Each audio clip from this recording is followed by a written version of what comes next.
Evening, ladies and gentlemen, boys and girls, people of the Nerdic Pro podcast. How are we this evening? Welcome. Very well, thank you. How are you? Yeah, not bad. Lovely. So, welcome to the 300th episode of the Nerdic Pro podcast. With us on the line currently are the man himself, Mr. Ian McWilliams, as well as the gentleman who's pretty much been here since the very beginning, Mr. Tommy Rubb. Gentlemen, how are we?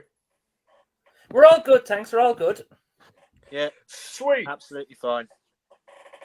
Nice one. So, fingers crossed, Mr. Showbiz, Mr. Robert Evans can join us at some point this evening, hopefully. Richie, unfortunately, is at work this evening, so, he couldn't join us. Fuck knows what's happening with Stuart. You know, he might still be about, I don't know. But that's obviously Stuart. But he might be celebrating Chelsea's win over Tottenham. Oh, yeah, they lost, didn't they? Yeah. What was the score for that at the end? And I would have been celebrating. 4-3 to Chelsea. Tottenham were 2-0 up. Oh, bloody hell. Yeah.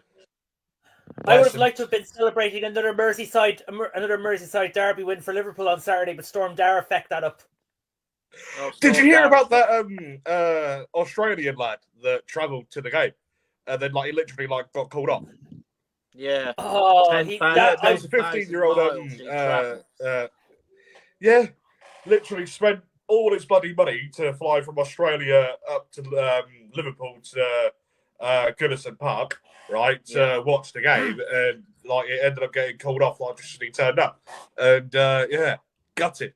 So that is just a kick in the teeth. That is just a kick in the teeth. For him. Fuck that. 15-year-old as well.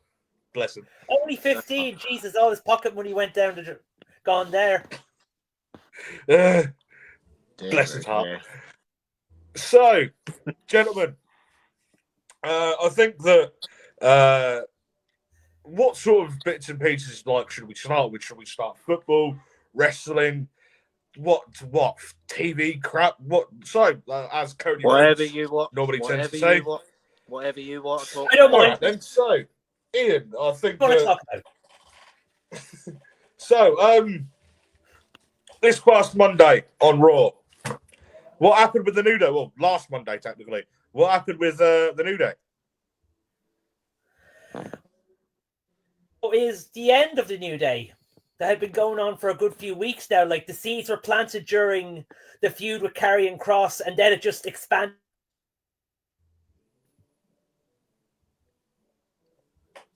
I mean, well, personally, I thought for the past few months we'd been building up to potentially Xavier Woods turning on Kofi Kingston rather than bringing Big E back at the 10-year anniversary and then having Big E and Kofi turn on Big E. Xavier and Kofi turning on Big E. Do you know what I mean? Yeah. I was thinking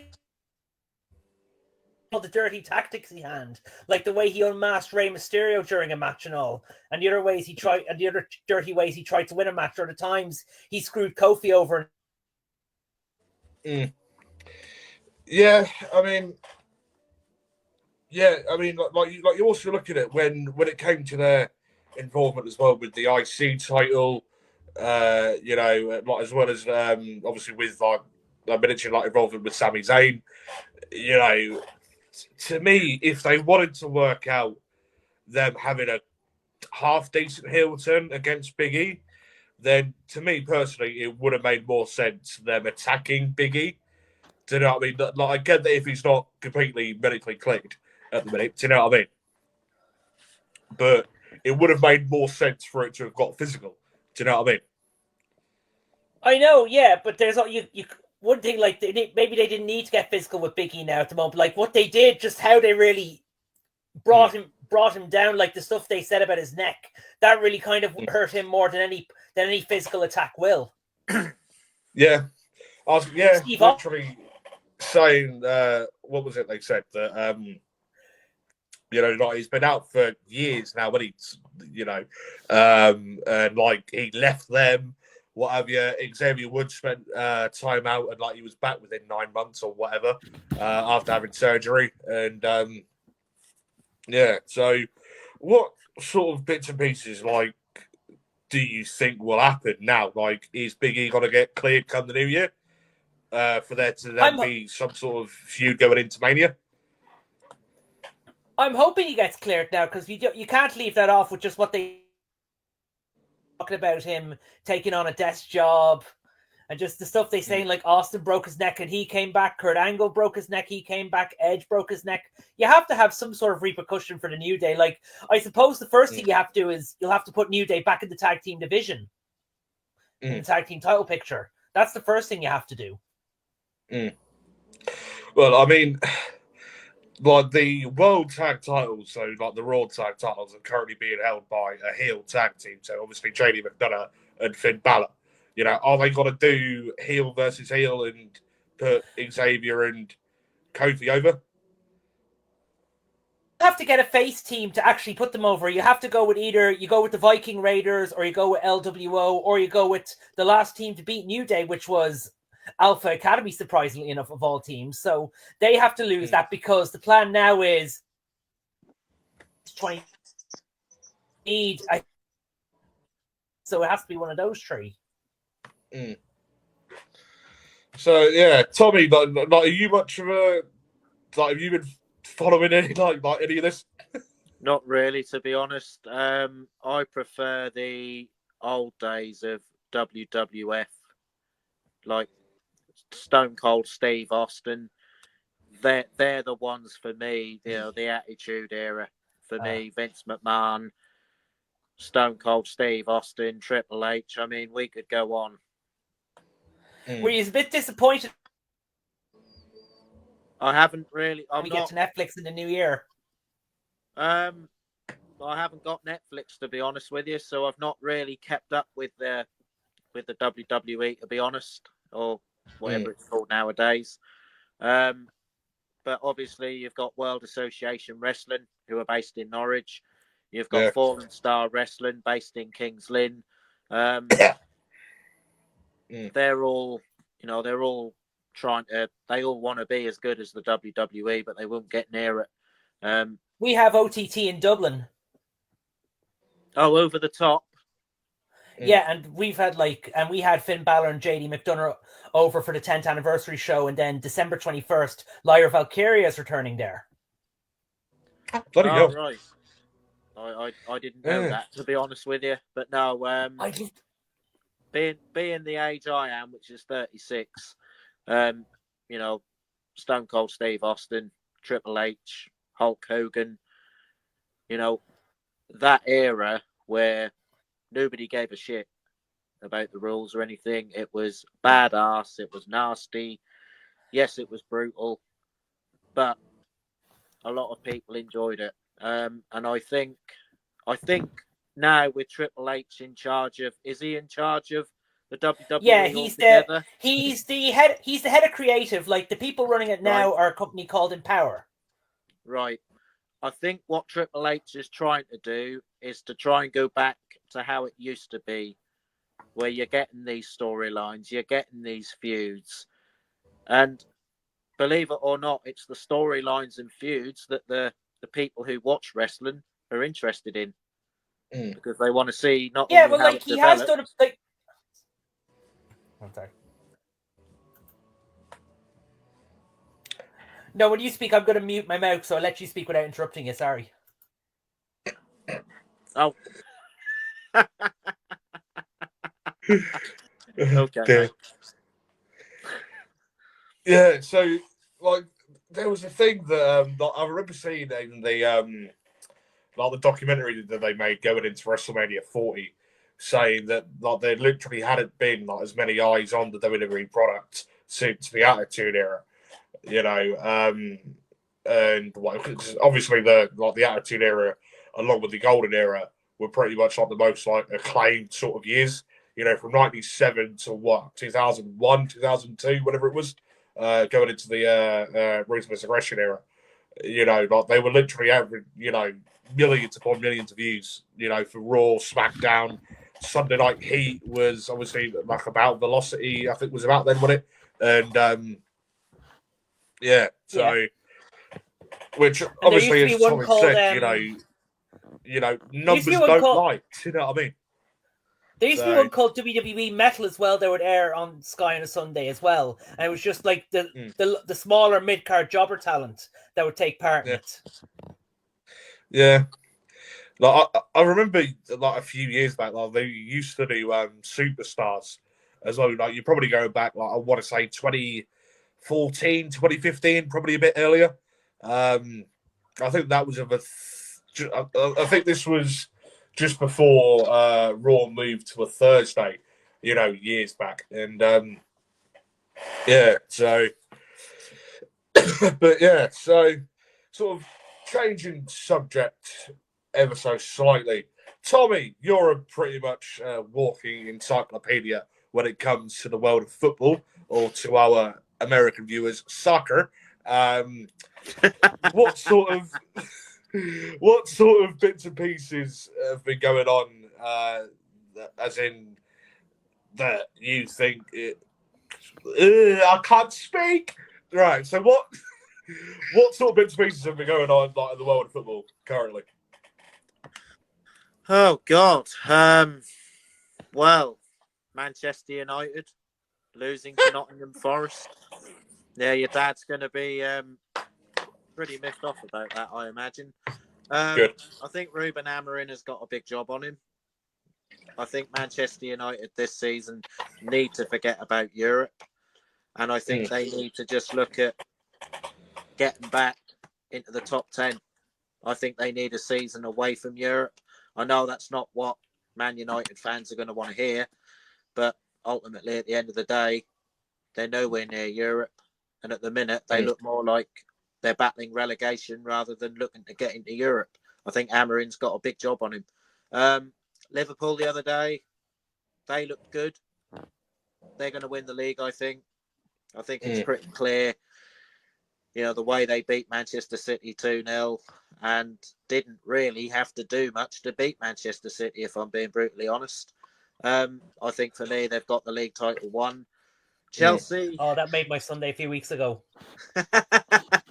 That made my Sunday when Liverpool beat City. That made my Sunday when Liverpool beat City. That absolutely made my Sunday. No, I think Liverpool will win the league. Arsenal still look a little short for me. Careful what you say here, Tommy. Now, I know. Careful what you say about the Liverpool. Careful what you say about the Liverpool thing, because I really hoped they would have won it last season, and they didn't get it done. And we all know who won it, and City got the job done then. So, I'm just hoping they can keep that defense strong, because for previous years, Liverpool, they weren't the best when it came to the defense. No, but the one thing they were certainly good at was certainly scoring goals. This season, they're not scoring as many goals, but they're being very good defensively. And they've got a great goalie who's also from Ireland. Who is? The Liverpool goalie's from Ireland. I get the name now. Liverpool's goal player. He plays for Ireland. Crikey. You're asking. No, I wouldn't know, to be honest. Irish striker. Yeah, I don't honestly know. I mean, let's just sort of touch base on Manchester City a tiny bit. Caoimhín Keller. Keller. Yeah. Okay. Okay. No problem with that one. So let's just touch base on Manchester City a tiny bit. What the bloody hell has happened to City this season? 4 league titles on the trot, and they've not won in how many games now?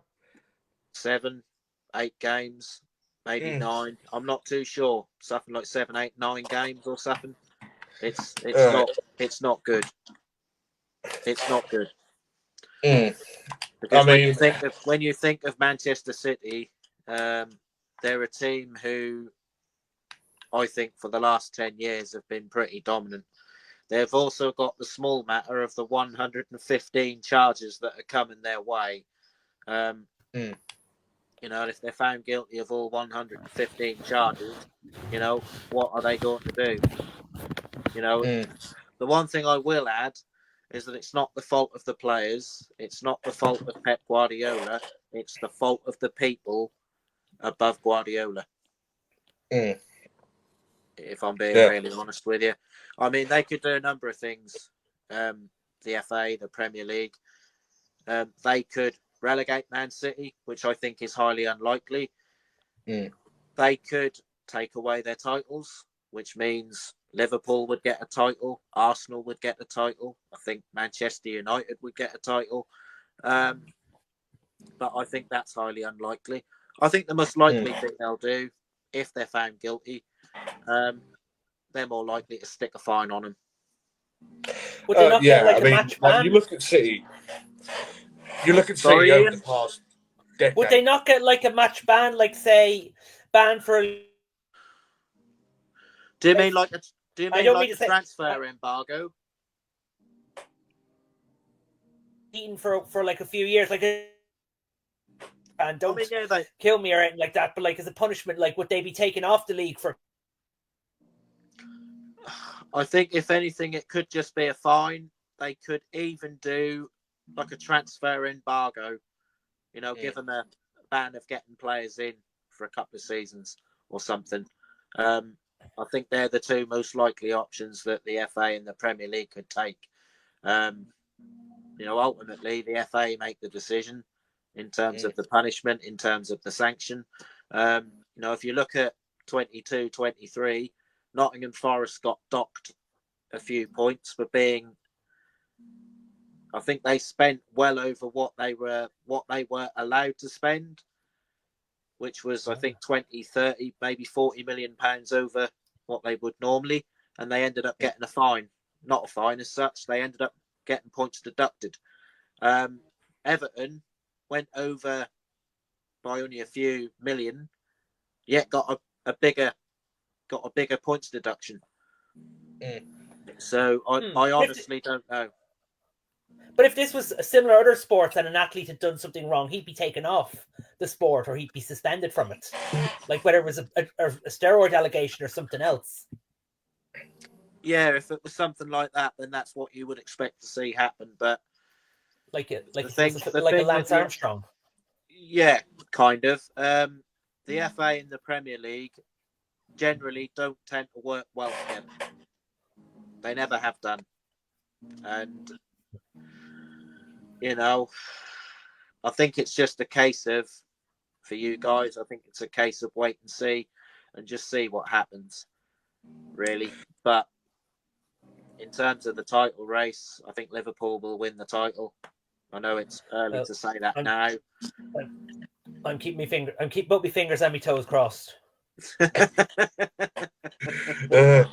Well, technically speaking, City's most recent victory was on the 4th of December, so 5 days ago.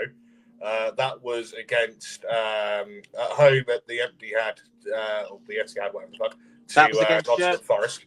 That was against Sherwood Forest. Yeah. And then they had a game 2 days ago against Palace, which they drew 0-0.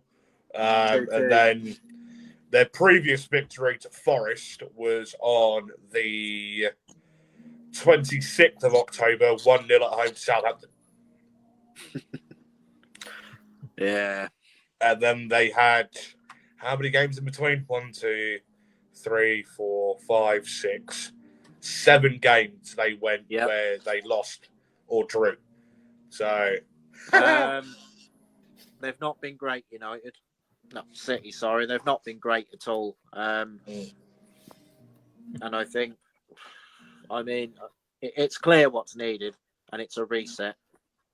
That's what's needed at the Etihad Stadium.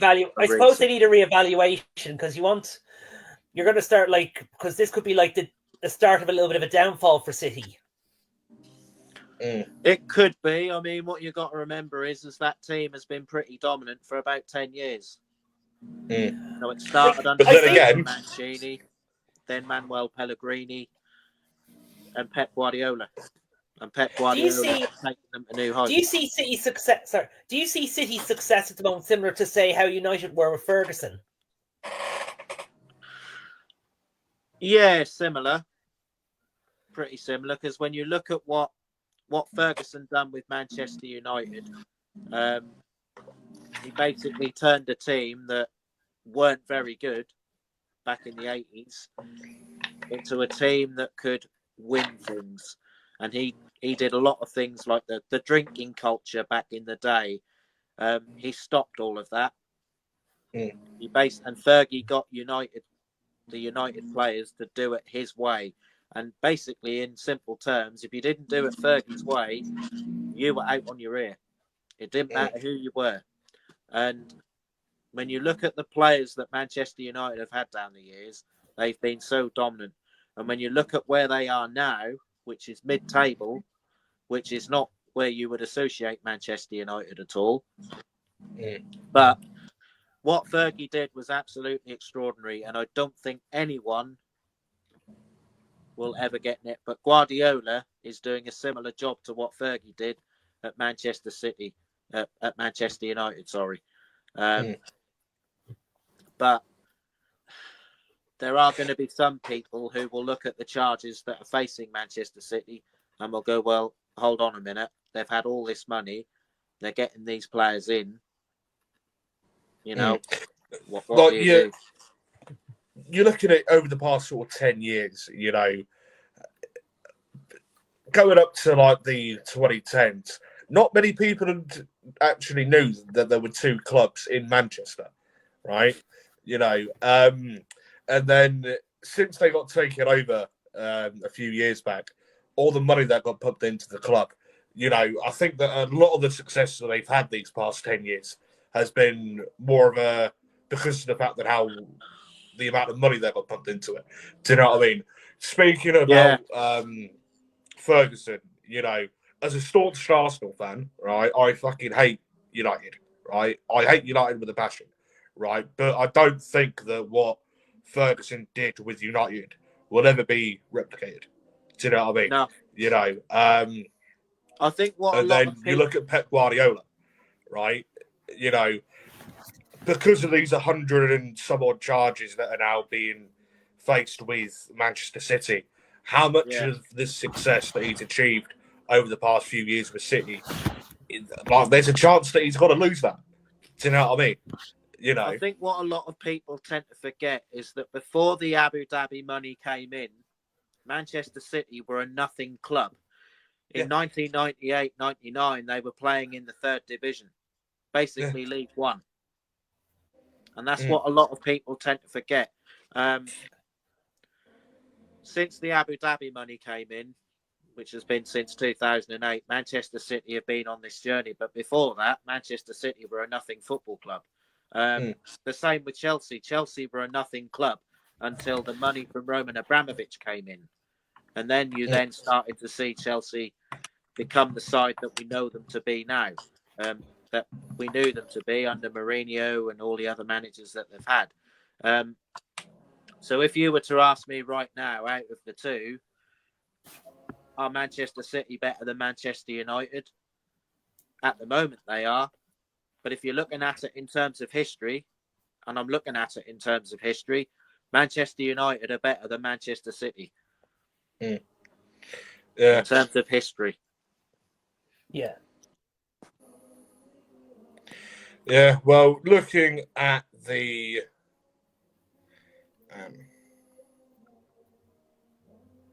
never mind, ignore me. But yeah, it's I mean, what are the chances that City will lose the success they've had over the past, like, well, how long do these charges go back? Do you know what I mean? Like, in terms of dates, how far do these charges go back? I'm guessing goes back. I'm guessing it goes back 9, maybe 10 years, maybe more, if anything. Yeah. So until we know, I think they've got a trial coming up in January of 2025. I don't think we're going to know for another perhaps month after that. We know what the charges or whether they'll be found guilty or not. What you got to remember is this all came from a German broadcaster, German newspaper. Hang on. Speaking of which, so this is from Sky Sports as of 45 minutes ago. Man City's 115 charges, Premier League's 12-week hearing concludes. Right, except with decision expected in spring. The Premier League versus Man City financial charges hearing has concluded in London. City alleged to have broken spending rules by failing to provide accurate information across a 9-year spell, as well as subverting UEFA financial fair play rules. It was held at the International Dispute Resolution Centre near St Paul's in London and started on September 16th before finishing 12 weeks later on the 6th of December. A decision is expected in the spring, most likely around March. Both sides have the right to appeal, which would take several months. Yeah. So, yeah. In February 2023, the Premier League charged City with breaking more than 100 of its financial rules. The alleged breaches over the period between 2009 and 2018. City deny all 115 charges, which include failing to provide accurate financial information for 9 seasons, failing to provide full details of players' wages for 6 seasons, failing to provide full details of Roberto Mancini's wages, is that how you pronounce his name, for 4 seasons, not cooperated with the Premier League's 4-year investigation, failing to comply with UEFA's financial fair play rules for 5 seasons. City had a 2-year UEFA ban overturned at the court of that says for Sports CAS in July 2020. In 2014, the club was fined 49 million for breaking UEFA's financial fair play rules, which of which 32 million pound was suspended. Right. So yeah. Well, it's like investigating the prime. It's like investigating the prime minister. Yeah, exactly. Like investigating the prime minister or Donald Trump. Well, just think, Bojo and Trump were literally getting investigated at similar sort of times. You know what I mean? So, During the. But yeah, ain't much better now with Keir Starling in charge, is it? Well, no comment. That's all I'm going to say. So yeah. As ever, Bobby, that's what I would expect from you, mate. Well, me and him have got very different political views. But, yeah. So. Oh, what, Mr. Blobby? Yeah. That's probably who he'd prefer to run the country as well. Do you know what I mean? So, is he in his pink King's Lynn kit? God knows. Oh God, that wouldn't surprise me, Mr. Blobby. But yeah, so for each of Manchester City's 115 charges, there were 54 counts of failure to provide accurate and up-to-date financial information from 2009 to 18. 14 counts of failure to provide accurate financial reports for player and manager compensation from 09 to 18. 5 counts of failure to comply with UEFA's regulations, including financial fair play regulations. 7 counts of breaching Premier League profitability and sustainability regulations from 2015 to 2018, and 35 counts of failure to cooperate with Premier League investigations from 2018 to 2023. Well, if they're found guilty of all them charges, and that's a big if at the minute, because we've got a long way to go until the decision is actually made. If they're found guilty, then bank of rights. Yeah, well, according to this Sky thing, the decision could be made in March, which is obviously By which time, Bobby, the Premier Mm. League season will almost be over. Yeah, So exactly. They've got a subsection here which says what could happen to Manchester City, which says, and I quote, according to Premier League rules, any punishment could be a points deduction or even a threat of expulsion from the Premier League, although this would be an extreme punishment. That one you just said there would be highly unlikely. Mm. No, I don't see a suspension either. Mm. I think the two most likeliest things they could do is a transfer embargo for a couple of seasons, maybe, or a fine. Mm. I'd have to agree with Tommy. That would be pretty. I'd have to agree with Tommy.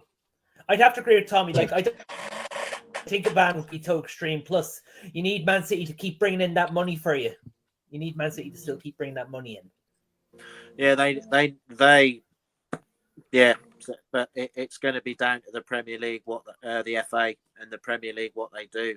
I mean, the Premier League ultimately, it's an embarrassing moment for them if the things that are against Manchester City happen to be true. So I think we need to watch our space on this one, wait and see what happens, and maybe once we know what the outcome is going to be, maybe we can discuss it then. But at the minute, it's just a guessing game because we are only now in the infancy of what's going on with Manchester City, and this has been going on for a little while. Mm. Well, yeah, like the charges date back to 2009, so literally when the club had literally just been taken over by the Abu Dhabi money. Do you know what 15 years ago back. Yeah, but so like there's also a section on here from what Pep Guardiola had said about the situation. Do you guys want to hear what Pep had to say about the situation? Yeah, go ahead. Yeah, so this is as per Sky Sports, stating, and I quote, Pep Guardiola said at the time the charges were announced, he was, quote, fully convinced that City were innocent, and took a swipe at the Premier League by saying they had been, quote, sentenced already. More recently, Guardiola had said he is happy the hearing would start soon, and that he hoped that there would be a swift conclusion. Pep later on went on to state, quote, I am happy it starts soon, and hopefully it finishes soon for the benefit of all of us, he said in a press conference ahead of their game against Ipswich on the 24th of August. He later on went on to say, quote, especially for the club, but all of the other Premier League clubs, like for all the people that don't wait for the sentence. I wish from deep in my heart to go to the trial, the independent panel, and I say it again, independent panel, as soon as possible, release what happened, and we will accept, like always we have done. When asked if he was concerned about the situation that could impact the performance of City's players, Guardiola went on to respond, quote, no, we have been 3 or 4 years of talking about that. So he's pretty much stated that he is convinced that City are innocent. So I assume he is saying that he's innocent, that the club are innocent on all 115 counts of what they could potentially end up being charged for. But again, you can't blame Pep. No, because all the players that signed exactly. Manchester City. There is the victims in the whole thing. This is the management's fault. Absolutely, because just think, if it's the Pep's people being above given Guardiola. the budget of whatever, then he's going to spend it, innit? Do you know what I mean? Yeah. Realistically speaking. Yeah. Do you know what I mean? And it's not the player's fault. Like, if a player gets brought in, you know, for argument's sake, say within the next sort of, say in the January transfer window, they decide to bring in, I don't know, Cristiano Ronaldo. Unlikely scenario, but the players won't have a say in it. Do you know what I mean?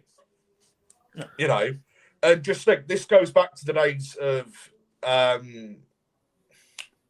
what's his face as well, Mourinho as well. Yeah.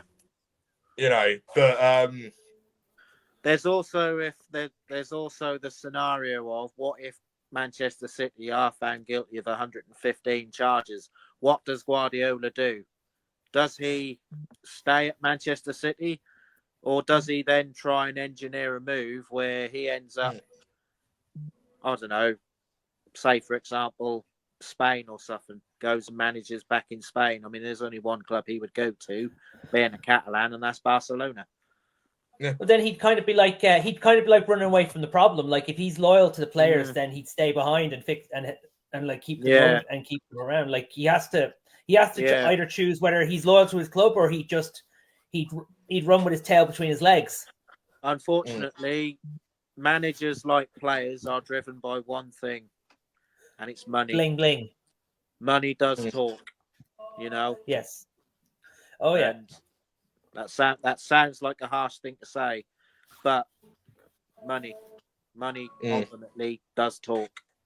Well, just think, it's money what caused all this in the first place, isn't it? Exactly, you know right. I mean? Exactly, you know? Right. But yeah, you know, it's a harsh if only reality. The championship, if only the championship clubs had that amount of money. Yeah, exactly. Exactly. You know, it's a sad reality when you come to look at the smaller clubs who have sort of take, for argument's sake, the past 5 years of the Premier League. You know, smaller clubs that have been in the Premiership. You know, Norwich, Fulham. You know, Brentford. You know, Bournemouth, Brighton. You know, Ipswich. You know, like the smaller clubs that haven't got. You know, well, what? Who are they? No, that's Accrington Stanley who you meant to ask. Oh yeah, yeah.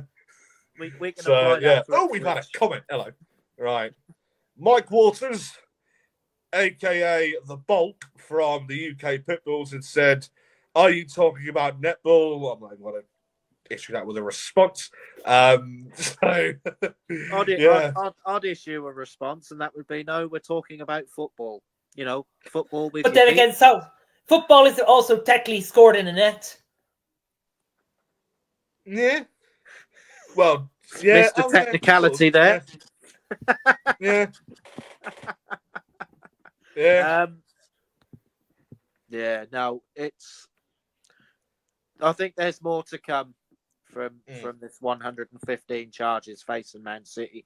You know, as I said, and off that again, I think we've got to wait and see what the outcome is there. Well, if they get sort of proven innocent, if you know what I mean, of the 115 charges, even then, I don't think we'll end up seeing the light at the end of the tunnel like that. I really don't. Do you know what I mean? No. Because, you know, could City think, well, you know, we've just been proven innocent of all this crap, right? Let's go do it again.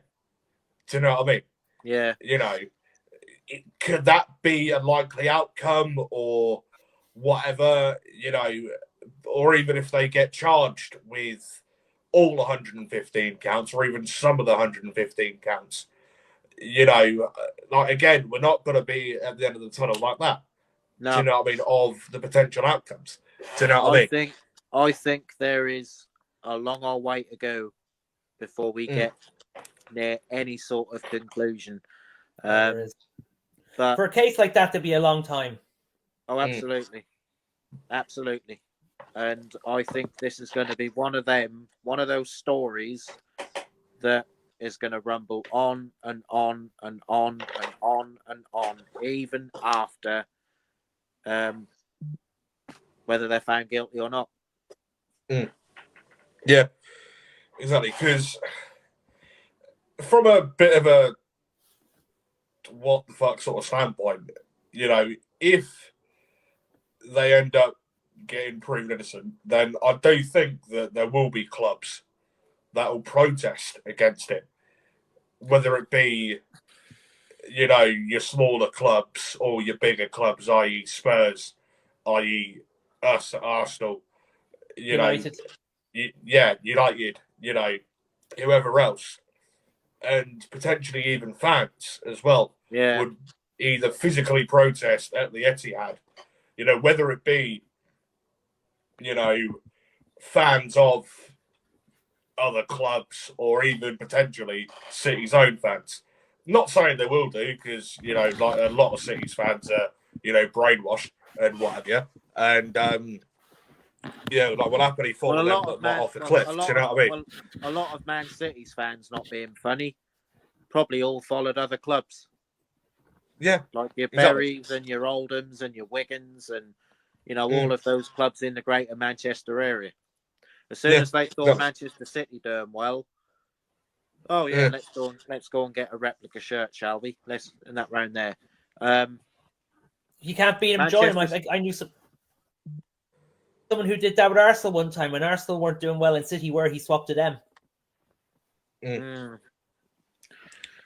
I don't know on that one, but Manchester City, yes, they're the best team, one of the best teams in the country, but as I alluded to, before all of that money came in, they were a nothing football club.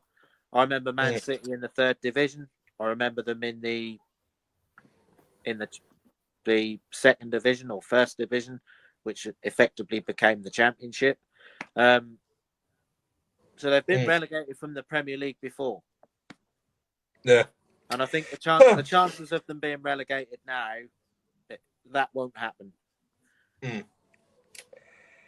So this is another sort of subheader on the same article from Sky Sports, titled, "What could the ramifications be for other Premier League clubs?" This has come from a football finance expert by the name of Kieran Maguire, saying, and I quote, "If you talk to lawyers, they say it would be difficult for another club to say they lost a title, or perhaps more importantly, access to the Champions League and all the rewards that it brings. There was talk not too long ago about Burnley and Leeds potentially putting in a claim against Everton with regards to their financial scenario, although that was never crystallised. Everybody is going to be watching this with huge amount of interest, and once independent commission makes a judgment, things will move on from there." So, would Everton be in a similar sort of boat? It looks as though it could rumble on and rumble on and rumble on. And I don't think we're going to know the full outcome yet. And even if the full outcome is, argument's sake, Manchester City are cleared of all charges, there are going to be some football clubs who are going to be sceptical of that. I think that's pretty much the norm. But if they're found guilty, then it's bank of rights, and then it's what do they do? I think this has got a long way to run before we know what the outcome is going to be. Exactly. I really do. It also makes you think, will this investigation affect other clubs in different sports, like rugby or basketball or anything in particular? I'm not saying all football clubs are innocent of this sort of thing, or all rugby clubs are innocent of this sort of thing. I'm sure it does happen in rugby. I'm sure it happens in other sports as well. But football and the Premier League being such a corporate league, football gets talked about more than what rugby does. Mm. Being well, like because that's like, well, particularly in England, like it's always the most popular one because like you've seen over the years some of the big stars have like loved up there, like the Beckham. Yeah. Mm. I mean, we all. I mean, going back to them days. I mean, we all lambasted Beckham when he got sent off for England against Argentina. We had my lot here. We had Roy Keane when he walked down in the World Cup 2002. We still remember it. Yeah, they done a documentary of that. I think on BBC. That was in Saipan, wasn't it? Ahead of the 2002 yes, World Saipan. Cup. He walked out, didn't he? Yeah, and we've never forgotten it since. No, it was one of them tournaments in which they could have done with Roy Keane in that competition. Oh yeah, we haven't, and we never like we've had a few moments, but we never recovered from that since. And like to this, your lot even beat us, and I can admit that. Yeah, I mean, but I won't blame it because our team's crap. I think at the end of the day, at the end of the day, I think that sports is very, very money orientated. A lot of people in like the entertainment profession are, I think, very greedy when it comes to finances. It's like like with sport, like it kind of reminds me of that quote from Scarface. First you get the drugs, then you get the money, then you get the power, then you get the women. It's the same with yeah, exactly. I totally agree. You're right. It goes back to that thing. Money does talk. Yeah, exactly. But it's a crude world we live in when it comes to finances and bits and pieces. But it will never change because you look at the amount of money that's just in football alone. The big six when it comes to the Premier League. So Arsenal, City, Chelsea, United, Liverpool, and Spurs don't need a single paying fan in the fucking building when it comes to like paying out all their regular expenditures. They don't need a single paying person in the building, like in the ground. Do you know what I mean? That's disgusting when you look at other local clubs, like you, as Tommy said earlier, like other local ones to Manchester, like your Salfords, your Wigans, like your Oldhams, your Altrinchams, whatever. Do you know what I mean? Like it takes the piss for them, doesn't it? I mean, you could even look at Norfolk. You could even look at clubs in Norfolk. Norwich City. Norwich City being the main football club in Norfolk.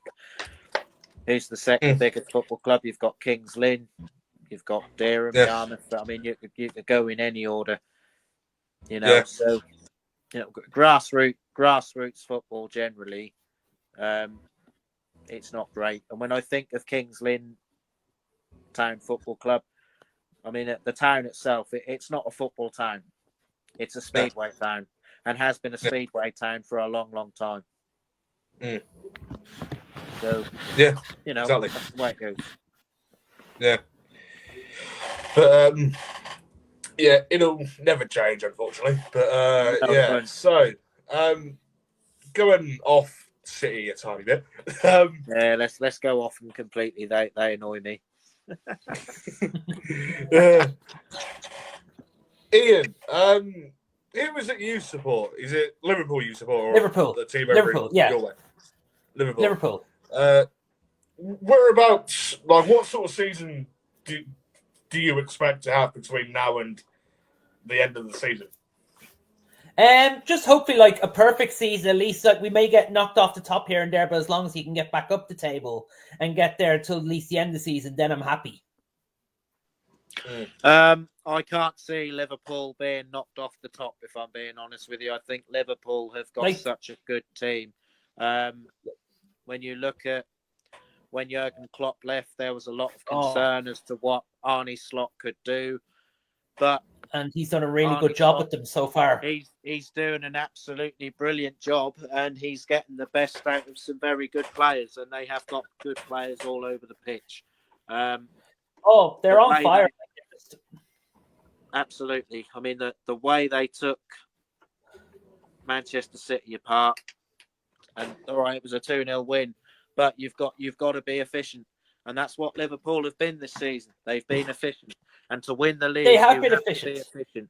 There are going to be moments in the season where Liverpool aren't going to be at their best, but they're going to have enough to win the game. And for me, you will get that as well. Like, sorry, no, you finish first. Absolutely, you know they'll win games 1-0. They'll win games 2-0. They'll be in a game in which they'll win 3-4, maybe 5-0. But they'll lose a couple of games as well. It does happen, but I think Liverpool will go on and win the league. Yeah, I'm hoping for that as well this season as well. Like, yeah, we'll lose a few games and there'll be games that they don't try in, but I think if they just keep to what they're doing at the moment and just improve the defense, then they'll be grand this season. Absolutely. And I can't see any other side at the minute getting there. I mean, Chelsea, they'll challenge. Arsenal, they'll challenge. Manchester United are nowhere near. Manchester City are nowhere near, I'm afraid. The only way I think Liverpool would lose the league is if they screwed up themselves. Oh, that's the one thing you can't expect from them, to screw up themselves. Absolutely not. And I don't think they will, because I don't think Arne Slot will allow it. No. I mean, coming from an Arsenal fan, right, we will challenge for it, right? But we'll challenge for it right at the start of the season. We have done for years, right? And then when it comes into like the final 5-6 games of the season, right, that's when we sort of start to, lose the momentum, Like, Tommy, like I said to you, when was it, last week or the week before when you last came on the podcast? Like that, yeah, when it comes to Aston Villa, right, when we lost, I think it was like 2-0 at home, where they scored within the space of like 30 seconds, like the 2 goals, right? Yep. Had we have won that game, right, we'd have ended up winning the league last season, because there was like a point or 2 points, in it for us to have, managed to win it. You know what I mean? And yeah. And again, like, I think we drew to Brighton in one of our last games of the season. It's just we challenge for it far too early. Do you know what I mean? And like we've done that for years now. We did it under Emery, and we did it the last couple of games and like the last couple of seasons under Wenger. Do you know what I mean? Yeah.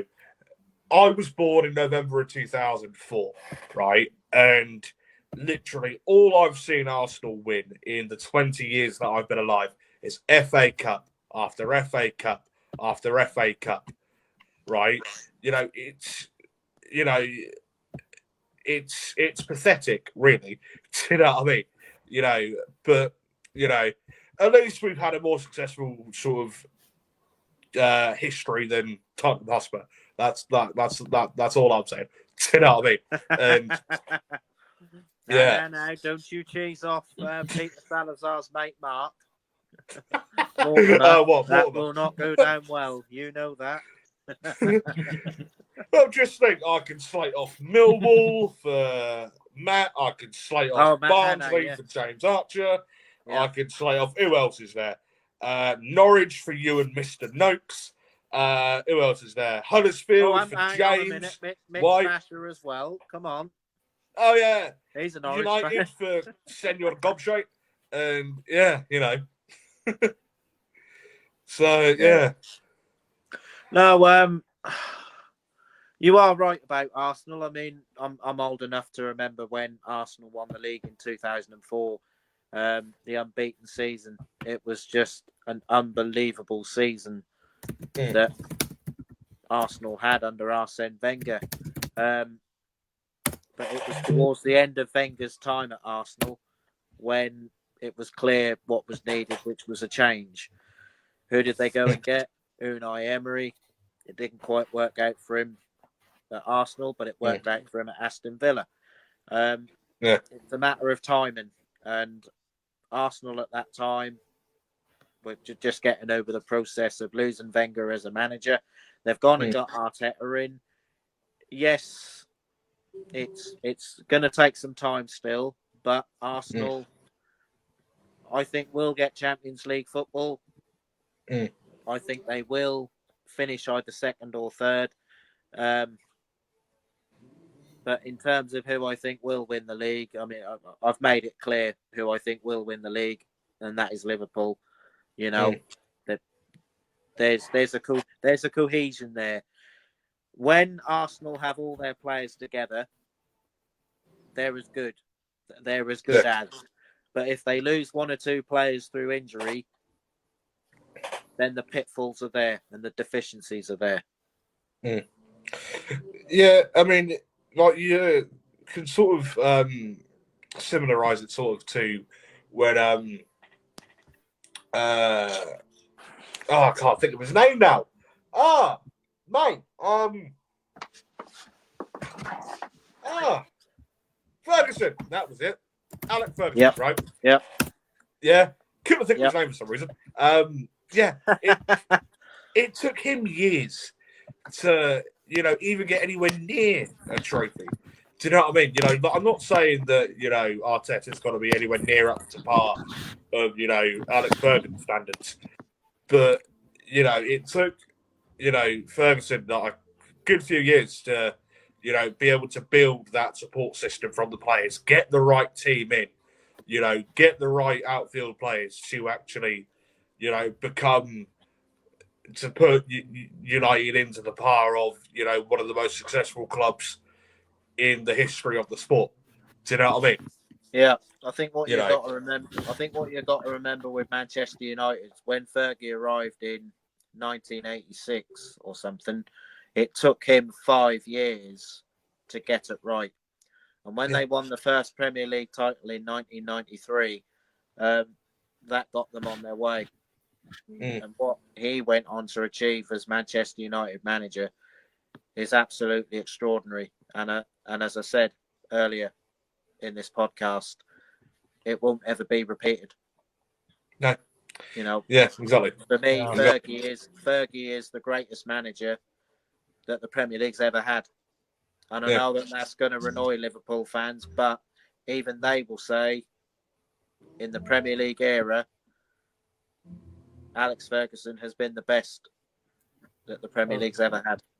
Well, to be fair, as a many Liverpool fan, we were jealous of that period in their success. It was hard being a Liverpool fan, seeing United have all that success under Ferguson. Yeah, you would get jealous.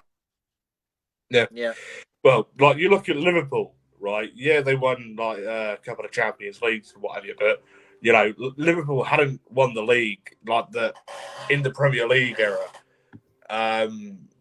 since it was called the Premier League. Do you know what I mean? Since up until 2020. Do you know what I mean? You've got to go back. You've got to go back to pre-Premier League. So the old First Division. So 1989, 1990, I think, was when they last won a league title. Obviously, fast forward 30 years, long time, they get their hands on their first ever Premier League title. Yeah. So, and I think the last club to actually win the old First Division was Leeds or something, wasn't it? It was Leeds in 1992, and they finished just ahead of Man United. My team, Norwich, in that nearly become the first Premier League champions. That.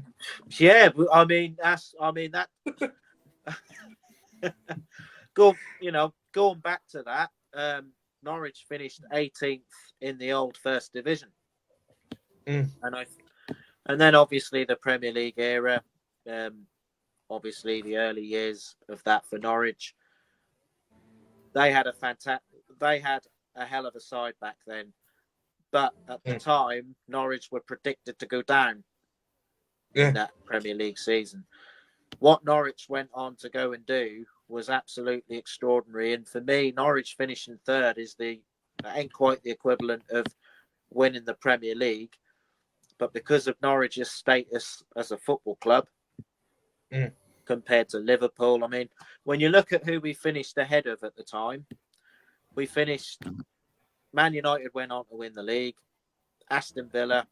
We finished ahead of QPR, who are a similar football club to Norwich. We finished ahead of Blackburn, who had Alan Shearer in his pomp. We finished ahead of Liverpool, which, and we finished ahead of a number of clubs that have got probably bigger and better histories than what Norwich City have got. So for us, I guess as a youngster, I took it for granted that Norwich would get European football and decent finishes in the Premier League every single season. I didn't foresee 1995 as being the year Norwich would get relegated from the top flight. Yeah. And well, let's not forget, going on to sort of mentioning Kings Lynn Football Club, a former manager of Kings Lynn Football Club. He's not long left Boston, right? He goes by the name of Ian Culverhouse, right? Yeah. He was obviously playing for Norwich. I couldn't tell you what season it was, but let's not forget that during a European competition, you beat Bayern Munich in Munich, did you not? We did. I think we're the only English side to beat Bayern Munich at their old ground. Which bloody hell. Which is, for me as a 5-year-old, and for people of that age or a little bit older, I mean, for Norwich City, that was their high point. I mean, a lot of other clubs went out in the competition of the UEFA Cup, and Norwich were the only side left of the English teams in the competition. Yeah. So everybody started rooting for Norwich. I mean, if you look at the early years, I think Norwich was everybody's second favourite team because of the style of football they played.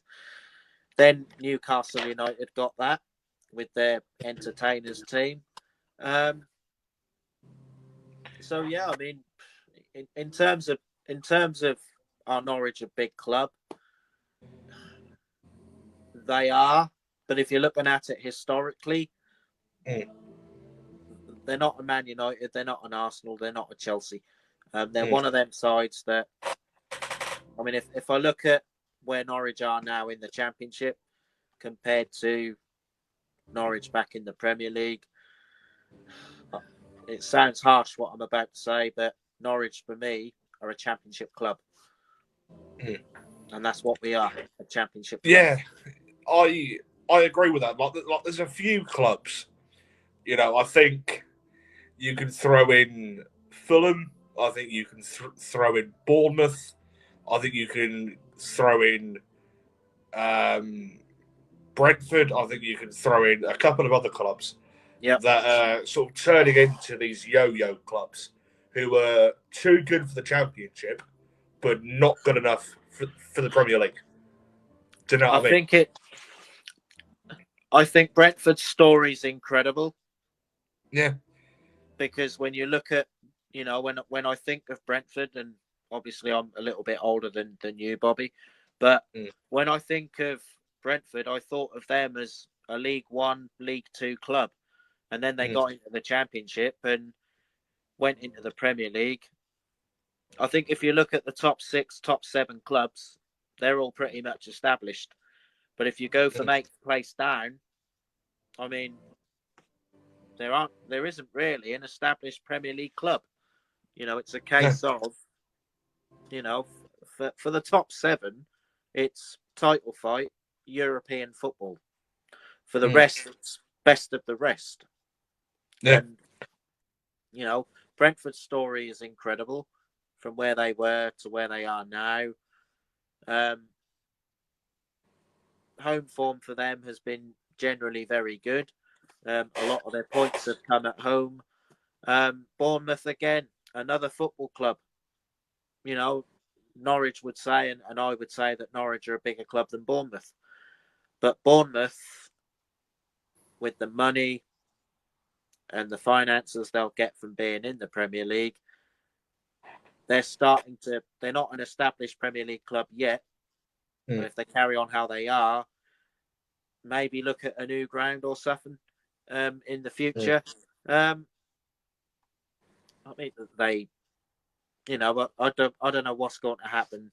We're all predicting what could happen in the future, but there's clubs in there who I think Norwich, if they ever did get back into the Premier League, they should be able to have a go and compete.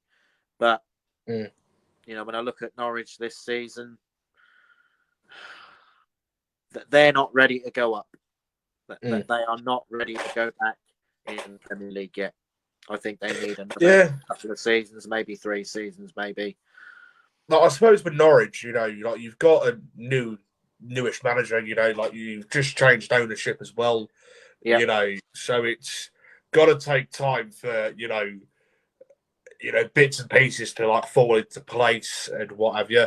Do you know what I mean? Because like there are like a lot of players, throughout time that have played for Norwich, become really good at Norwich, right? And could bring them to decent standard. Yeah, and then averaging mid-table club in the Premiership. But unfortunately, Norwich have this habit of when they have a good player, what do? They sell them on. Yeah. And unfortunately, whether it's the right way or the wrong way, that's how clubs like Norwich operate. If they have a good player in their ranks, and if a Premier League club can offer them something that Norwich City effectively can't, it's a case of, right, okay, we get what we can for them. And unfortunately, that's how clubs in the Championship, League One, League Two, National League, all the way down. That's how they survive. Yeah, exactly. But yeah, so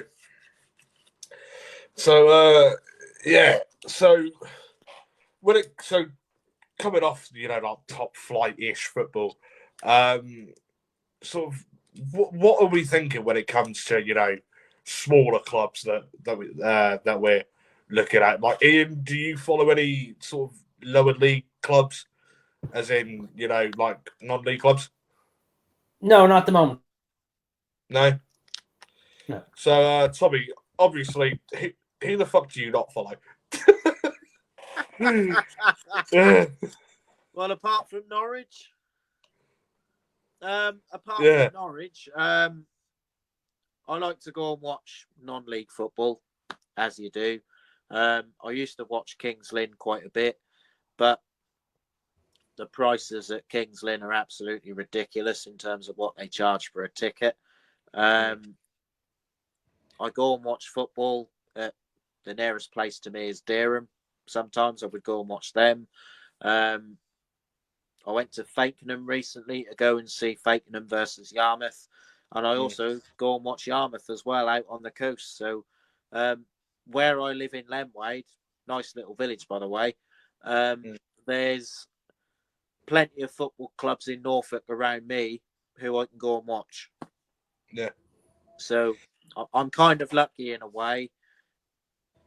The location where I'm at, Norwich not being far away, Yarmouth not being far away. Lynn, to be fair, from where I live, it's not that far. There's clubs there. I mean, Swaffham, they're another one I go and see. So, no wonder you call me the encyclopedia of football. But for me, when you work the amount of days a week that you work, Ian works, and anyone on the Nerdic Pro podcast works, you've got to have that something to take your mind off it. And for me, football's my fix. If there's no football on, what do you do? Yeah. So for me, football's the one thing I do. I mean, I have a YouTube channel that gives me a lot of enjoyment. The obviously being on the Nerdic Pro podcast, that gives me tremendous enjoyment. It means I can rip the piss into you, Bobby, and that. As you have done for the past 3 years since you've been on it. As I have done since I've been on the show. Yeah. But Prick. I was going to call you something else then, but that would be entirely inappropriate, so I will. But we all have to have that. We've all got to have that thing. I mean, that we're into. I mean, I'm not just into football. I'm into the speedway, but even getting there can be a pain in the backside. Formula One. I mean, I suppose I am a Formula One fan, but I haven't watched Formula One since the days of the excitable Murray Walker, that sort of thing. So it's without sport for us guys, and obviously for women who are into sport as well, there isn't not really a lot goes on in Norfolk, and the only thing that goes on in Norwich on a Saturday and around that area is the football.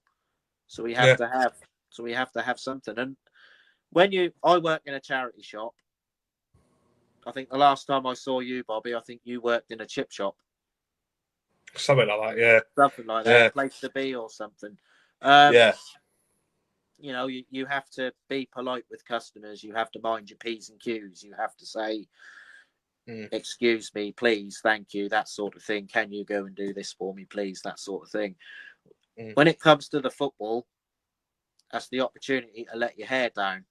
Or in the case of me and Ian, there's not much hair left. So we have to, but we want to, hurl abuse at the referee and go, the referees, this, that, and the other, and, call an opposition player a dickhead or something.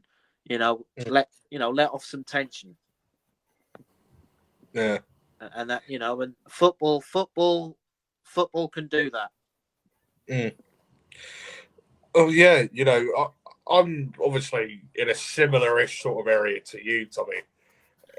Obviously living in Hunstanton, obviously like here in Norfolk. That's not been sunny, honey, has it? Not recently, no. Literally being kept up all night through the bloody because my bed is right next to my window, in the bedroom, right, and my windows are shit, right. You can constantly hear the wind, coming slightly coming through, keeping me up all night, and it's like, oh Christ, do you know what I mean? And yet, because of where I live and how it's situated, I'm not too far from the seafront, but no. But yeah, we constantly, get sort of, crap from, the sea sort of coming up and whatever you're in. Yeah, this time of year I don't sleep. Do you know what I mean? And yeah, so. But yeah, maybe I ought to get you some sleeping pills. I have actually been considering sleeping pills, to be honest. Careful there. Careful there. Yeah, don't take too many, mate. Yeah, you gotta be careful there. That's it. He's right. He's right. But yeah, within a sort of hour and a quarter sort of drive from where I am, as Tommy said, got Fakenham, Wroxham, obviously, the Norwich clubs, so Norwich United, Norwich CBS. I've got Spalding. We're just up the road, obviously Lynn, Wisbech, Thetford. Uzbekistan. Yeah, Uzbekistan. Yeah. Uzbekistan. Yeah, be careful, Bobby. When dive, Wisbech. Be careful, Bobby, when you're into Wisbech. It's a dive. Yeah, it is a dive. Do you know what I mean? So, but again, so yeah, obviously, I was in Downham Market a couple of weeks ago. Oh, Downham Market's all right. Yeah, they were at home to Fakenham. That's right. Yeah, and well, James White. I've got Heacham. Yeah, Heacham. Sorry? Yeah, they're a club I go and see. I was meant to go and see them on this last weekend gone when they played Sheringham, but because of Storm Dara and what the weather was like. I mean, the weather out my way, and I know it was the same for you. it was absolutely horrendous. I bet it was the same for you, Ian, as well. Yeah, it was a nightmare. It was very much a nightmare down what we were hearing. Like the storms in Ireland are actually not that bad as you expected to be. Everyone's taking off the red warning and all that. But yeah, the winds are very strong, but it's not like end of the trees get blown down and all, and that be it. Oh yeah, like where I am, like in Hunstanton, like seaside town, like we're not like we don't. Yeah, we get hit by the storms, but we don't really get hit as hard as other sort of seaside places. Do you know what I mean? Or like places that like up along the coast. Because from what I've been seeing, like on the news, people are having to houses are falling down. Yeah. People are like power lines are falling over, trees are falling over. Yeah. Like we don't really we've not really been affected from that. Like No. Going back to, I want to say this was 2012, 2013, I think it was. Like we had a really big storm that happened, right? Beat from the east, wasn't it? I think so, yeah. Yeah. It affected Wells, Wells next to the sea, and I think it affected all. I got the beast from the snowstorm. We got the beast from the snowstorm in 2010. I remember that very well. I ended up walking back. I ended up getting stuck in Dublin City trying to get home, getting out of it. Dublin. Yeah, and yeah, this storm in, like, I want to say, right, whatever it was, like we had a massive high tide, right? This was before a lot of our sea defences got built, because again, like we very rarely get affected like from anything, and literally the impact from the wash, is our sort of bit of like ocean, shall we say, like coming off like the North Sea. It completely wrecked the Sea Life Centre here, and it completely wrecked the fairground here as well. Like it made Sky News and everything, and whatever, and like they did like a full blown report on it as well. And yeah, like the Sea Life Centre completely got wrecked. The fairground completely got wrecked, and what have you. And yeah, so, but yeah, like that's like in my lifetime of 20 years now, that's only really been that's been like the only sort of tragic thing that's happened, if you know what I mean. You know, and yeah, so the worst affected area at the minute in Norfolk is Hemsby. Out towards Yarmouth. That's not been great at all. The amount of damage that Storm Darragh has caused, it's not just Hemsby, but all up along that North Norfolk coast and all along Hunstanton and all that. We're all got to be careful out there, but we are luckily enough over the last of it, although we have got some more winds coming. But I do think we are going to be in for a harsh winter over Christmas, maybe not over Christmas as such, but we are going to be in for a harsh winter. Yeah, I know that sort of down sort of South Norfolk going into Suffolk and what have you, like in areas like Lower Staff going into, going as far as Clacton, right? Yeah. And like again from like Hemsby, Yarmouth, Galston, like that sort of area. Like they suffer really badly with like their erosion, don't they? Yeah. But like here in Hunstanton, like the sort of worst affected place, I would say, wouldn't be up along like the main part of the property. It would probably be up along like the cliffs. Do you know what I mean? Like in terms of like erosion and like what have you. Like it would be sort of going up along towards Old Hunstanton. Do you know what I mean?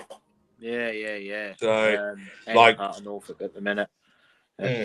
Any part of Norfolk. So, but yeah, in terms of wrestling and in terms of football as well, what do we all think would happen in the year of 2025? Do you want to go with wrestling? Yeah, Ian, any ideas? For 2025? Yeah. Ooh, that is a very good question. I'd have to really.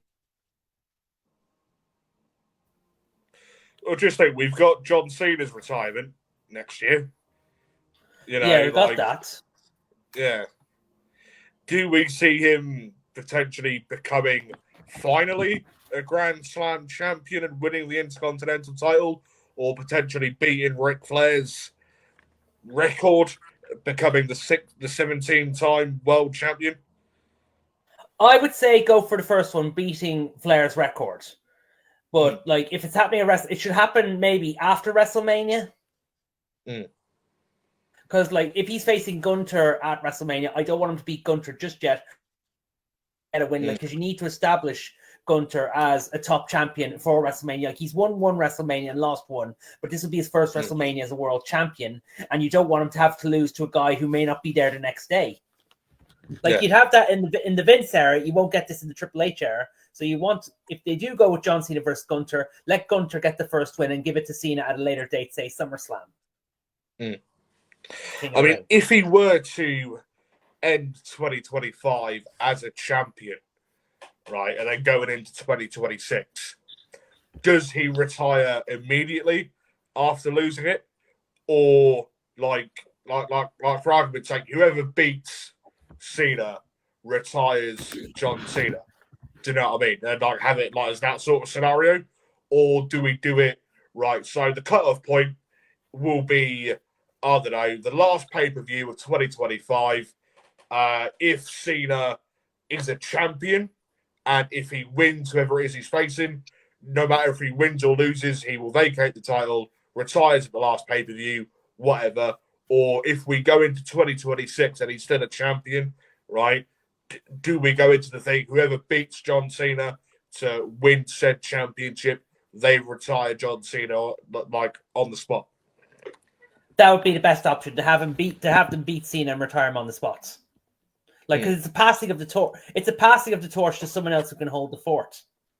Or does he? No.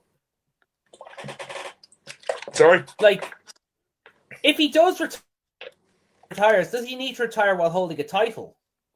Like, you could give him a match with someone, like, say, of a passing of the torch. Like, say, you could have, like, a John Cena Cody Rhodes match, and you're passing the torch to Cody to be the next top face, the next top face to carry WWE into the future. Yeah, exactly. You know, like, there's, like, as you said, like, there's quite a few people that could potentially be on this list of people, like, list of contenders to retire John Cena. You know, as you said, Cody Rhodes, Gunther, Sami Zayn, Seth Rollins. Do we potentially see Roman Reigns versus John Cena? Well, we've already had Roman Reigns. Well, we've already had Roman Reigns versus Cena on two different occasions, 2017 and 2021. So, like, one person I would like to put into contention to retire John Cena would be Braun Breaker. Yeah. He has to look, like, he does have to look as a future star for the company. Like, we've seen what he can do. He's definitely someone that will be in the company when in the future and has the look to be a top guy in the company. Yeah. You know, or even or do they do it to a newer sort of younger talent? Like, as you said, Braun Breaker, Austin Theory, Carmelo Hayes, you know, etc. Do you know what I mean? I don't think Austin Theory could be the guy that retires Cena. I don't think Carmelo Hayes could be. They're both good, but they're not the type. They wouldn't be the type to retire John Cena. Like, they had Theory and Cena at WrestleMania 39, and it did nothing for Theory at the end of the day. Yeah, so you need to do it with someone that will US title, wouldn't it?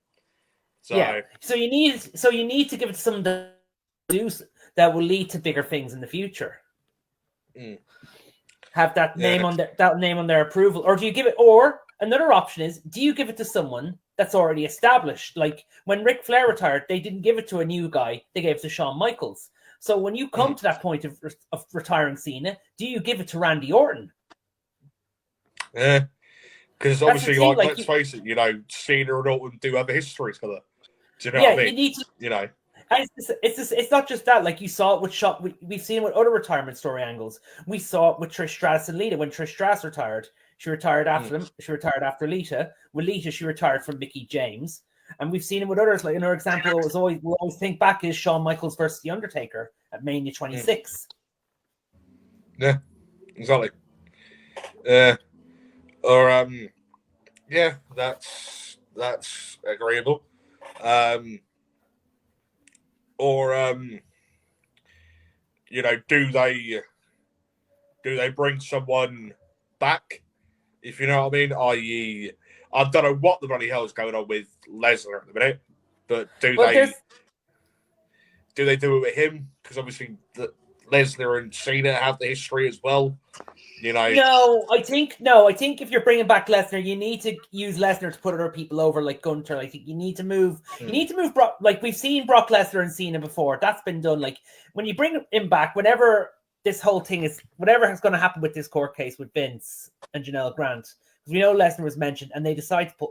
They decide to bring Lesnar back. You need to use him for other people, like a Gunter or a Braun Breaker, or even looking at how much Triple H like him, even an Obafemi. Yeah, that man is a monster. Like, he's like an African Brock Lesnar and Bobby Lashley. So you have to put them. You can. Yeah. Tommy, any input? Not really, to be honest. Actually, one thing that's actually crossed my attention with 2025, will we hear what Rey Fenix has to say about AEW when he gets his release?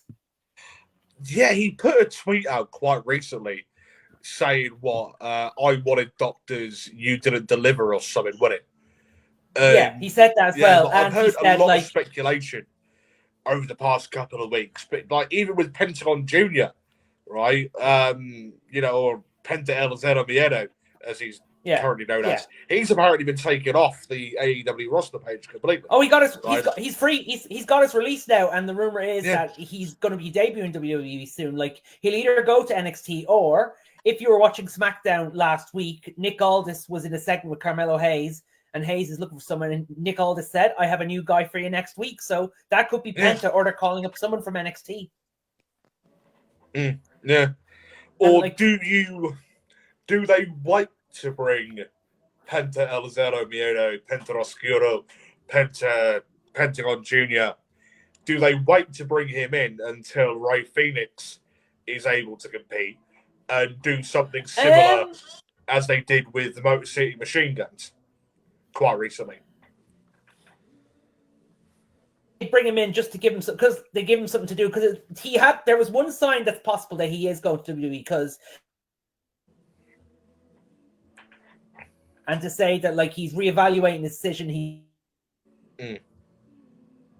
WWE. I mean, realistically, right, at the minute, right, there's not really anywhere else for them to go. Do you know what I mean? They could spend 6 months in Japan. TNA already have a packed roster. They could go back to Mexico and wrestle for AAA. As obviously that's where they got established. It was obviously Mexico. But on a full-time employment basis, WWE is the only viable option. Yeah, all right, you've got a fairly decent indie scene. They could do MLW, House of Glory, Defy. Do you know what I mean? But other than that, there ain't really anywhere else to go. Like, if they go from promotion to promotion, but if they want to stay in the one place, then WWE would probably be the most viable option for them. Do you know what I mean? I think it is WWE, because at the end of the day, Penta is nearly 40.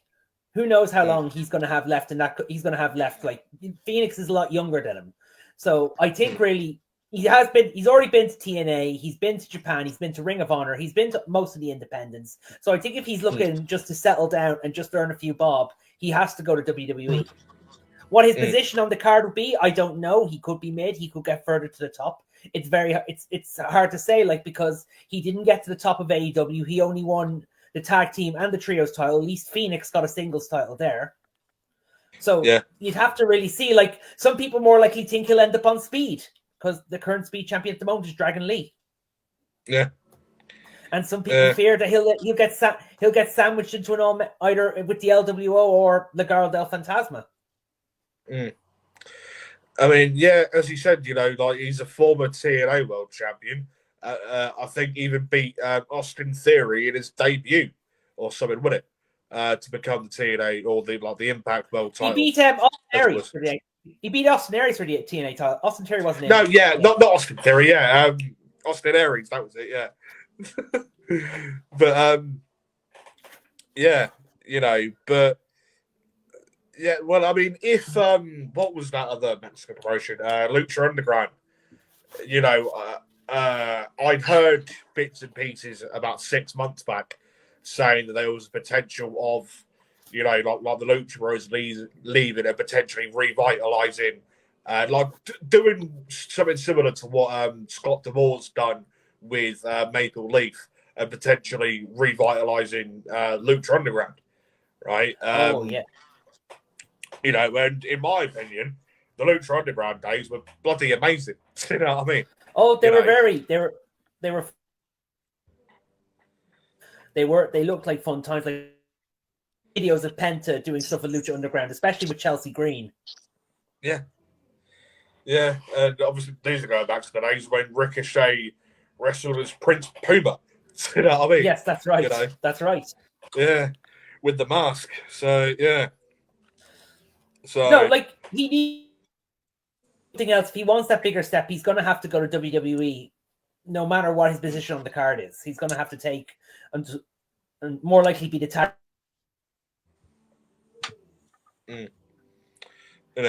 Right, I'm going to be back in just a minute. If you two chat amongst yourselves, I just need to go to the boys' room. And, I'll be back in a second. Yeah, I need to go to the boys' room as well, so I won't be long. I'm going to check something anyway. I'm going to knock off my camera. I'll knock off my camera. Just check something.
Hello?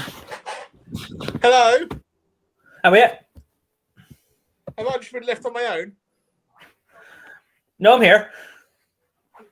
Tommy? He's gone to the Jacks. Jacks. Hang on, give me 2 seconds. I can't live without Pepsi Max. Oh, dear. All right. What were we saying beforehand? We were talking about Penta. Penta, right.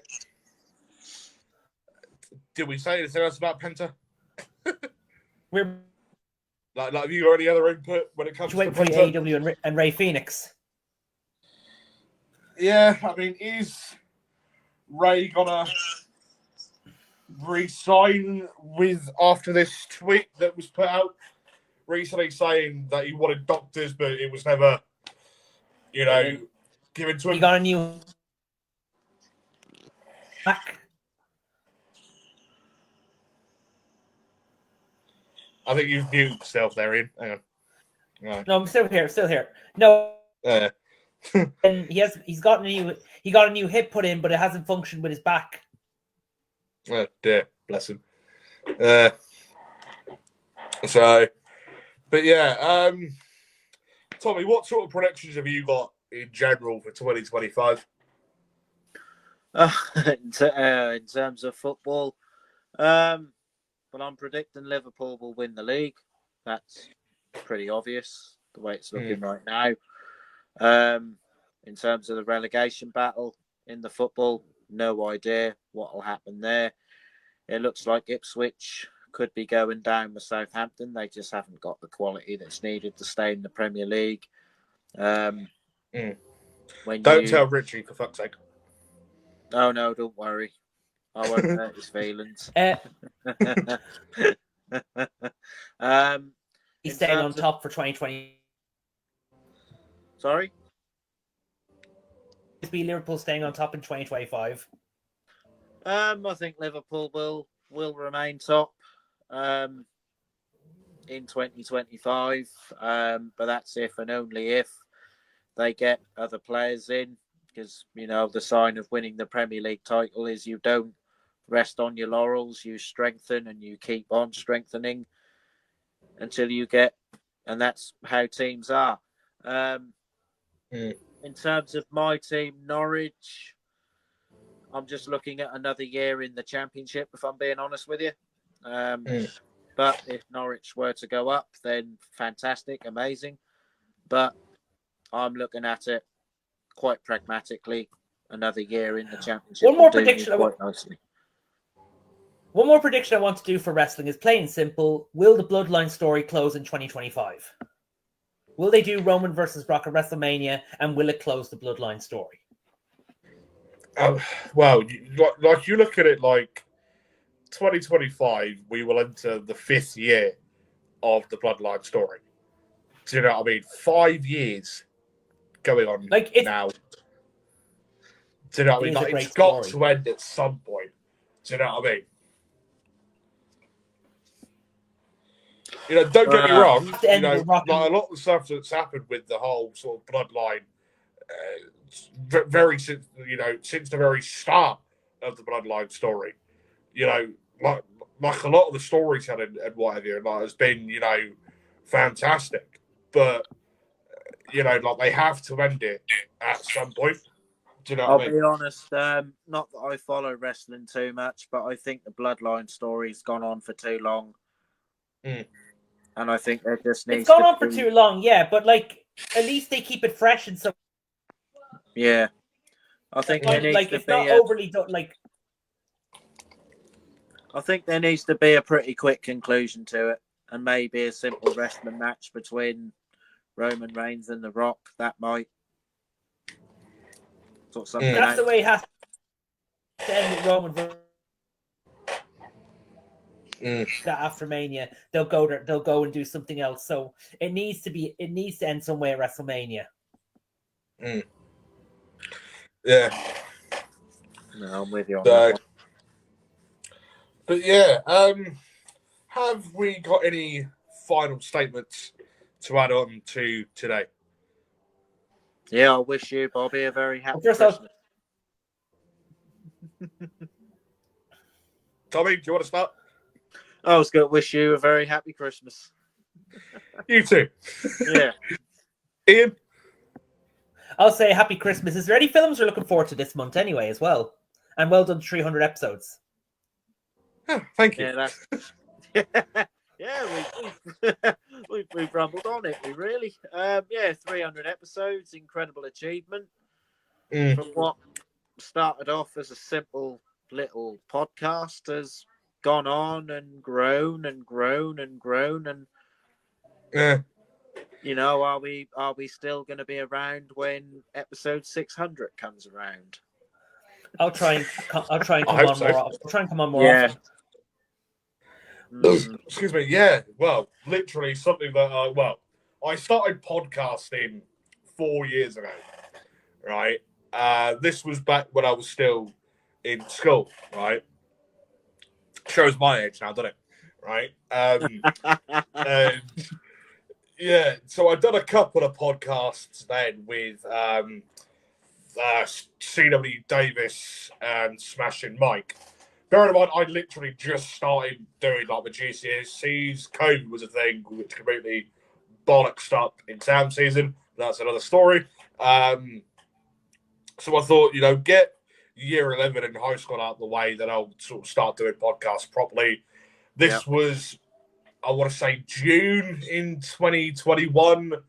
I had confirmed an interview with the first ever Progress Wrestling champion, former 3-time NGW world champion, as seen in WWE NXT, the professional Nathan Cruz, who's a fairly well-known British wrestler. And what have you. He was the first interview and podcast that came under the Nerdic Pro banner. This was August of 2021. I recorded that, and then it was uploaded in October of 2021. And obviously, since then, Tommy, you've been here for pretty much 95% of it, if not more, of the history of the Nerdic Pro. So you've pretty much seen it all and what have you. And yeah, so sort of since then, we've had on people in terms of names such as, British wrestling legend Marty Jones, ex-World of Sport world champion. Who else? Brian Idol, who's a big name in the NWA at the moment. Barrett Brown, who's wrestled for New Japan, Ring of Honor, AEW, WWE a couple of times. If Ian and Tommy, if you remember when the Dudley Boys got inducted into the Hall of Fame, right? Barrett Brown was the producer who the Dudley Boys put through the table. He wrestled a couple of times for WWE as well. And so I'm trying to think names who have been on the Nerdic Pro. So Nathan Cruz, Smashing Mike, Brett Semtex, Marty Jones, Jimmy Starr, obviously you two, Tommy, Craig, don't you? Reggie, Matthews. Yeah. He's been on. I'm going to have to put a post out because, I can't think of the top of my head. But, honestly, it's been an incredible run over the past, going on 4 years nearly. And, and obviously you guys have been here for a while now. Obviously, Stuart, Robert, Richie as well, who unfortunately couldn't be with us today. 300 episodes, bit of a big achievement. So, yeah. Are we getting emotional there, Bobby? Sorry? Are we getting emotional there? So much so, you're getting the Pepsi. Calms me down, see? So, yeah. I'm happy because Sainsbury's at the moment are doing a deal thing. 2 of these things for £3 on the next card. Happy days. So, considering that they charge $2.35 normally each. So, yeah, financially, saves a bit of money, especially this time of year. So, yeah. Well. But, yeah, so, anyways, Ian, Tommy, thank you very much for both coming on today. An hour and 44 minutes we've been live for now. So, yeah. When he said give it that, it went by quick like a smooth transition. For 1 minute, 1 hour, 44 minutes, and 33 seconds. Yeah. Now 38. Oh, 38 now. Oh, crikey. Someone is on the ball. But honestly, guys, I cannot thank you guys enough for... Pleasure. Excuse me. For that's for Charlie Davis, you bastard. And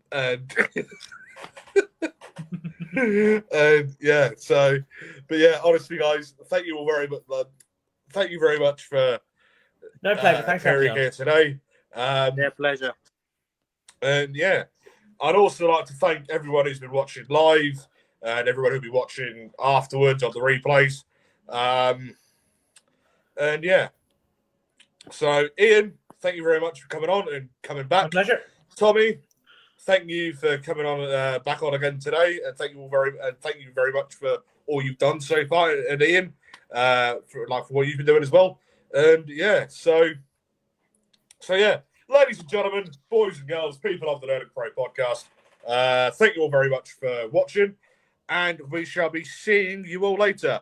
I did forget to mention, Tommy, that we'll be going back to the lobby that we were in before we started recording, after I end the stream. And yeah, so it's not like the old-fashioned way anymore. So yeah, but yeah, honestly, guys, thank you very much for watching, and we shall be seeing you all later. Goodbye.